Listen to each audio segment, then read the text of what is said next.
wanted this player. The Colts were the ones that went out and got him. And what does that mean for us as we continue the offseason? And what does this mean for this incredible first-round pick that we've been analyzing, that we've been saying that was shocking? I mean, just absolutely shocking to me and others.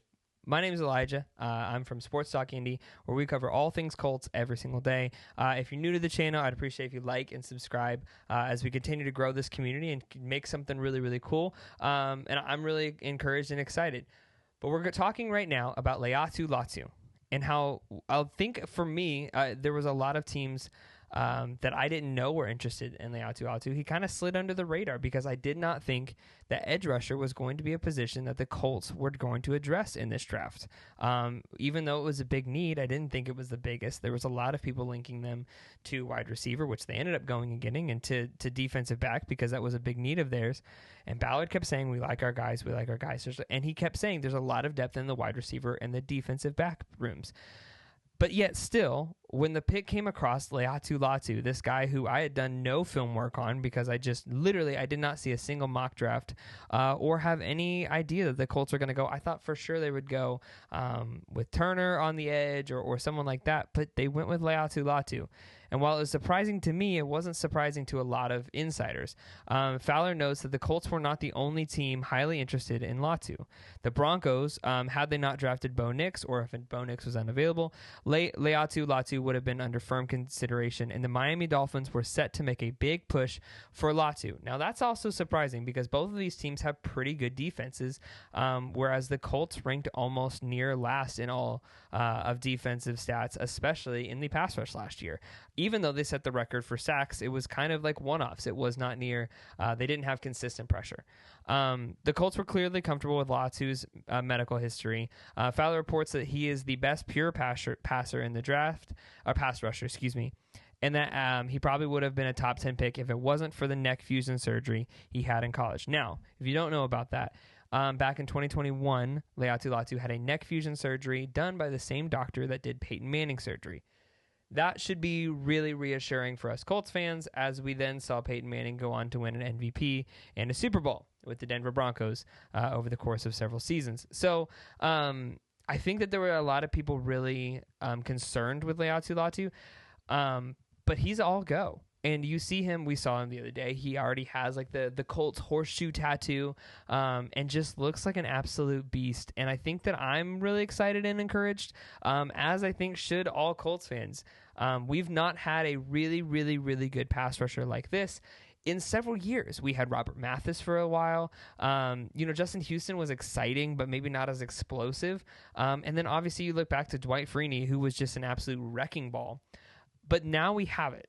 Now we have a guy who has some really, really, really good traits that could really be explosive coming off. And especially they've now said that they want to keep Kwity Paye. They're keeping Kwity Paye for 2 more years. They have the 4th year and then the 5th year option. But Fowler calls Latu the best pure pass rusher in the draft, adding that he probably would have been a top 10 pick if it wasn't for the neck fusion surgery he had in college that forced him to medically retire before he transferred from Washington to UCLA.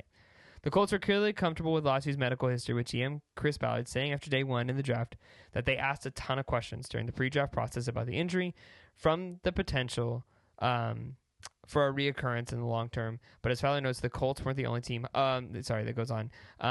There's a debate about whether Latu would have been will have a long career or play a second contract, but in the short term, he should be great, an NFL executive said. And this also says that the Atlanta Falcons were also going to trade back to take Latu if they had not had the 8th pick, or they had not taken Michael Penix at the 8th pick. So this should be really encouraging, because I think that a lot of us looked at Latu as maybe a late round, maybe he was quite a bit of a reach. And yet when Chris Ballard drafted him, that clip that was going around Twitter the other day was he literally said, we got the best effing pass rusher in the draft.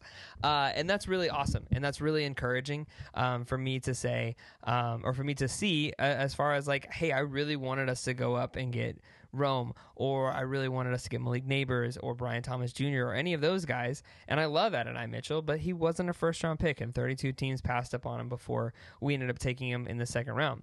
But let's go look ahead to the minicamp. Needing to bolster the pass rush, the Colts were able to address one of their biggest needs with Latu from UCLA at the 15th pick. Latu's stats go down. Latu comes after being one of the most dominant pass rushers in college football for the past 2 seasons. No one had more QB pressures over the past 2 years than Latu, which is absolutely unbelievable. He had 23.5 sacks in 2 years, and obviously college football seasons are way shorter, and UCLA has not, they don't do, they've not been in like a contention or playoffs. So he's not playing any extra games, is what I'm trying to say. He had been believing the top defender this year's class. However, neck injury suffered, blah, blah, blah. I would guess this isn't likely to happen. So this is, again, saying that Latu's injury is not coming back, there's not a huge risk of playing. And while some executives are saying he might not play into a second contract, others are saying that he should have no issue playing a long, extensive career. Latu is very lean, too. I think when you think of pass rushers, you think of these really big guys. But Latu fits more into what the Bosa brothers, the Watt brothers, you look at even Will Anderson Jr., and some of these guys, Micah Parsons, who are really, really explosive and yet still very, pretty small. And that's not usually what you see in these really good edge rushers. I almost actually, when I first saw him, I thought he was going to be listed kind of what J.J. Watt was as a left outside linebacker, specifically in like nickel, to be able to do that. He also had an interception, so I think that's something to be said too. He can corner well at the top of his rush. He's an outstanding finisher. Against the run, he's been inconsistent when it comes to setting the edge, but he's shown the ability to shoot his hands, leverage blockers, and hold the point of attack. However, there are other times his paid level is too high and he gets controlled. His effort is outstanding to chase against both run and pass. Latu did have serious medical issues while at the University of Washington. Good God. No wonder they passed up on this guy. This is all anyone wants to talk about. Latu is the most skilled pass rusher in the class and should have an immediate impact at the next level. This is incredible. This is, again, every single thing I read about this guy, he just has the ability to be explosive. Now let's look at who he's lined up with. Here's the way too early 53-man roster. Latu on the edge, Kwity Paye, Samson Mbakam. Now, I'm excited to see another year of Samson Mbakam. He had, as far as Colts pass rush, he had a really good year. Deo Odeyingbo had a really good year as well, and then Tyquan Lewis obviously comes back.